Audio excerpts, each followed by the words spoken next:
Hello everyone, good evening and welcome back to the channel.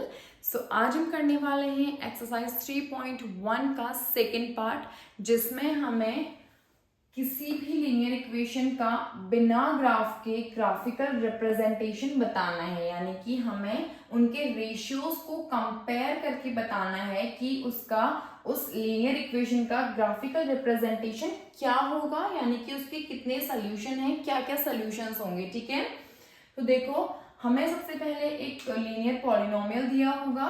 ठीक है, और सबसे पहले देखो कि लीनियर पॉलिनोमियल की जो स्टैंडर्ड फॉर्म होती है वो होती है a1x plus b1y plus c1 is equal to 0 and a2x plus b2y plus c2 is equal to 0। ठीक है, जिसमें a1 b1 c1 x y के कोफिशिएंट्स और कांस्टेंट टर्म होता है, और a2 b2 c2 x Y के कोफिशिएंट्स और C2 कांस्टेंट टर्म होता है। हमें इनको यहाँ पे कंपेयर करना है। ठीक है, इनके रेशियोज को कंपेयर करना है और बताना है कि ग्राफिकल रिप्रेजेंटेशन क्या बताता है। ठीक है, तो देखो जैसे हमें A1 और A2 की कोई वैल्यू पता होगी तो हमें क्या करना है कि A1 A2 इसका ratio A1 by A2 is not equal अगर B1 बाई B2 होगा। ठीक है, इसकी value is not equal to इसकी वैल्यू रहेगी, तो ये लाइन जो होगी वो इंटरसेक्टिंग लाइन होगी।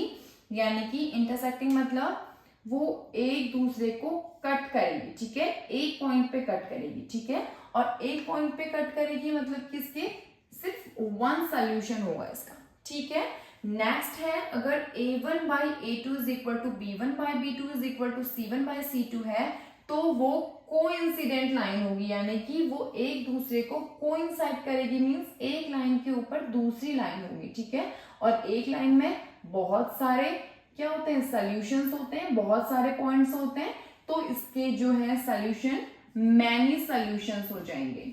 ठीक है, अगर वो कोइंसाइड करेगी। ठीक है, और अगर a1 upon a2 is equal to b1 upon b2 is not equal c1 upon c2 है, तो वो एक पैरेलल लाइन होगी, और पैरेलल लाइन के कोई भी सॉल्यूशन नहीं होता, नो सॉल्यूशन। ठीक है, क्योंकि पैरेलल लाइन कहीं पर भी एक दूसरे को इंटरसेक्ट नहीं करती। ठीक है, पैरेलल लाइन हमेशा पैरेलल ही होती है इंफिनिटी तक, तो उसका कोई भी सॉल्यूशन नहीं होता है। ठीक है, तो ये था हमारा कंपेयर द रेशियोज। इससे हमें ग्राफिकल रिप्रेजेंटेशन कैसे निकाल सकते हैं वो पता लगाना है। अब वही चीज हमको एक्सरसाइज में देखनी है।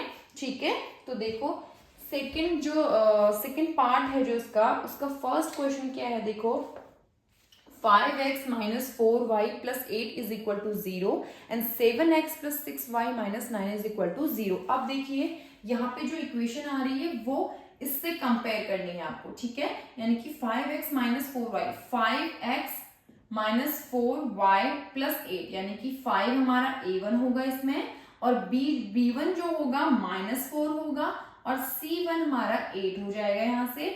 और दूसरी जो इक्वेशन है 7x प्लस 6y माइनस 9, यानी कि 7a2 होगा, a2 is equal to 7 and b2 is equal to 6 क्योंकि 6y है, एंड माइनस 9 मतलब c2 is equal to minus 9 हो जाएगा। ठीक है, अब हमें a1 b1 c1 और a2 b2 c2 को कंपेयर करना है उनके रेशियो से।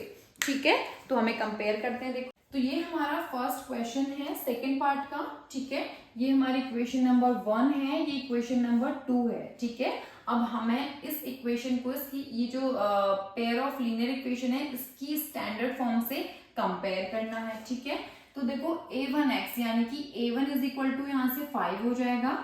ठीक है, a1 इज इक्वल टू 5 है, b1 is equal to -4, c1 is equal to क्या निकल जाएगा यहाँ से 8। ठीक है, ऐसे a2 इज इक्वल टू देखो 7, b2 इज इक्वल टू 6। ठीक है, and c2 is equal to -9।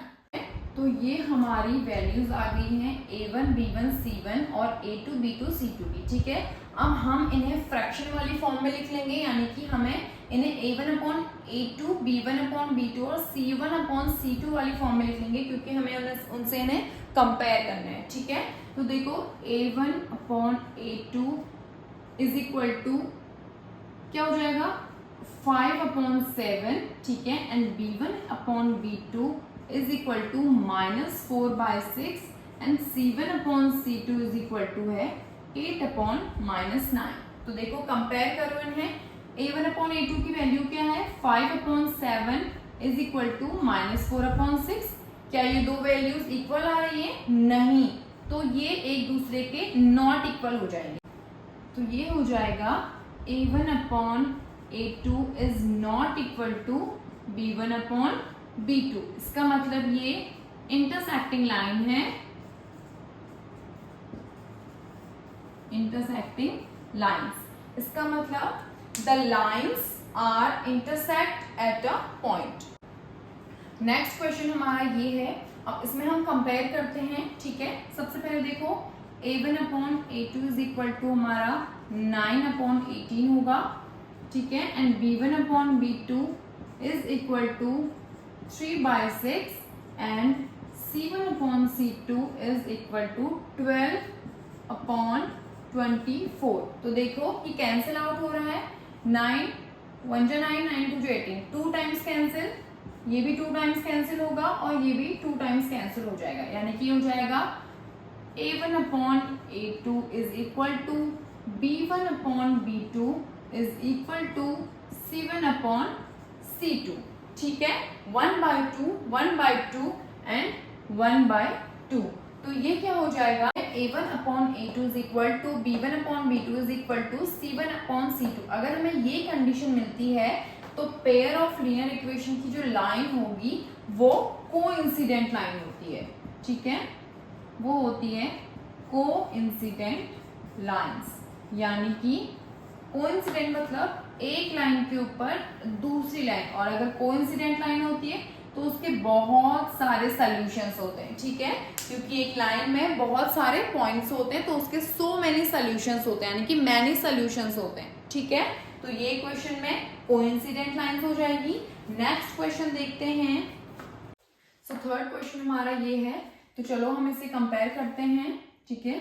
यहाँ पे A1/A2 is equal to 6/2, B1/B2 is equal to -3/-1, ठीक है, and C1/C2 is equal to 10/9, ठीक है। तो ये कैंसिल आउट हो जाएगा, 3 टाइम माइनस से माइनस कैंसिल हो जाएगा और ये ये 10/9 ही रहेगा, ठीक है।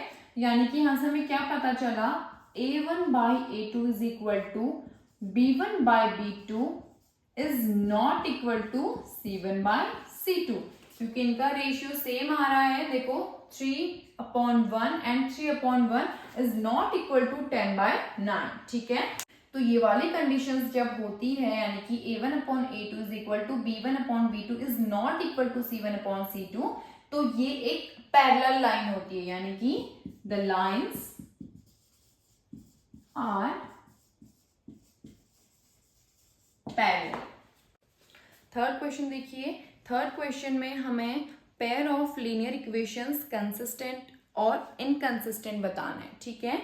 सबसे पहले हमें इनमें सेम वही करना है, इसमें इंटरसेक्टिंग लाइन, पैरेलल लाइन और कोइंसाइड लाइंस देखनी है, और उसके बाद हमें कंसिस्टेंट और इनकंसिस्टेंट बताना है। यानी कि अगर हमारी लीनियर इक्वेशंस की लाइन पैरेलल होती है तो वो इनकंसिस्टेंट होगा, और अगर इंटरसेक्ट करती है और कोइंसाइड होती है तो वो कंसिस्टेंट होगा, ठीक है।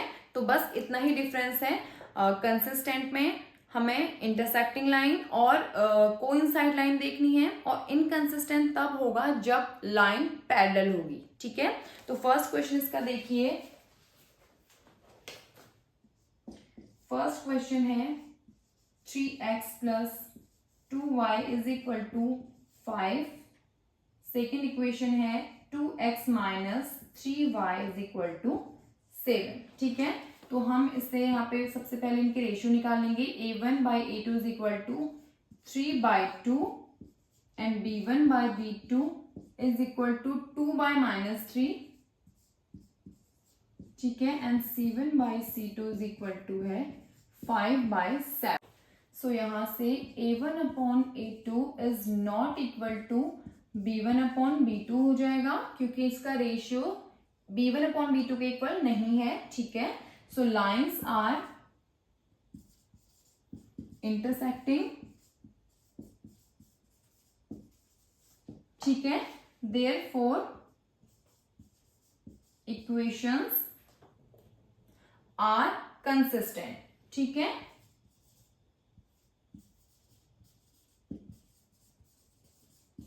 इक्वेशंस आर कंसिस्टेंट, क्योंकि ये लाइंस जो है इसकी इंटरसेक्टिंग लाइन है, तो ये कंसिस्टेंट हो जाएगा, ठीक है। नेक्स्ट क्वेश्चन देखिए, सेकंड क्वेश्चन ये है हमारे पास। अब यहाँ पे रेशियो से कंपेयर कर लेंगे। a1 by a2 is equal to 2/4, b1 by b2 is equal to -3 by -6 and c1 by c2 is equal to 8/9, ठीक है। तो ये कैंसिल आउट हो जाएगा, 1/2 कैंसिल हो जाएगा 1/2 और ये 8/9 रहेगा, ठीक है। तो यहाँ से क्या हो जाएगा, a1 upon a2 is equal to, ठीक है, b1 upon b2 is not equal to c1 upon c2। So lines are parallel, ठीक है। ये लाइन्स क्या हो जाएंगी यहाँ पे, lines are parallel, therefore equations are inconsistent, ठीक है, क्योंकि पैरेलल लाइन पे इन इक्वेशंस जो होती है वो इनकंसिस्टेंट होती हैं, तो इसकी इक्वेशंस क्या हो जाएंगी, इक्वेशंस आर इनकंसिस्टेंट, ओके, क्योंकि पैरेलल लाइन है और पैरेलल लाइन में की जो इक्वेशंस होती हैं वो इनकंसिस्टेंट होती हैं। ये हमारा थर्ड क्वेश्चन, ठीक है। सबसे पहले यहाँ पे रेशियो कंपेयर करते हैं। So a1 upon a2 is equal to 3/2 upon 9, क्योंकि a1 इज इक्वल टू 3/2 है और a2 इज इक्वल टू है 9, ठीक है। And b1 by b2 is equal to हो जाएगा 5/3 बाई -10, 5/3 बाई -10, ठीक है। And c1 upon c2 is equal to 7/14। तो देखो हमें इससे क्या करेंगे, यहाँ पे कभी भी हमारे पास अगर दो फ्रैक्शंस होते हैं, यानी कि 7/2 और 2/3, हमारे पास कभी भी दो फ्रैक्शंस होते हैं, दो फ्रैक्शंस को अगर हम रेशियो में लिखते हैं तो कैसे सॉल्व करते हैं रेशियो में, देखो 7/2/2/3 ऐसे करेंगे। तो उसमें क्या करते हैं, सबसे पहले देखो सॉल्व करने के लिए यहाँ पे मल्टीप्लाई कर लेते हैं, और जो 3 है नीचे वाले रेशियो का जो डिनोमिनेटर होता है वो ऊपर आ जाता है, यानी कि वो न्यूमिनेटर में आ जाता है, तो ये 3/2 हो जाता है और इसे यहाँ पे मल्टीप्लाई कर देते हैं, ठीक है। तो 7 3 जा 21 अपॉन 2 2 जा 4, तो ये हो जाता है यहाँ पे, ठीक है। तो ऐसे ही देखो हमें ये चीजें भी करनी है। यहाँ पे देखो 3/2/9, 9 के डिनोमिनेटर में कुछ नहीं है तो 1 ले लेंगे, ठीक है। तो 3/2 मल्टीप्लाई, इसका डिनोमिनेटर ऊपर चले जाएगा तो 1/9 हो जाएगा, ठीक है।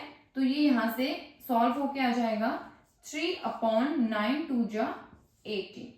सेम यहाँ पे भी हम करेंगे, देखो एक फ्रैक्शन ये है और नीचे हमारे पास कुछ नहीं है इसके डिनोमिनेटर में, तो 1 ले लेंगे, तो ऊपर मल्टीप्लाई कर देंगे और ये ऊपर न्यूमरेटर में आ जाएगा 1/10, माइनस आगे से आ जाएगा, ठीक है।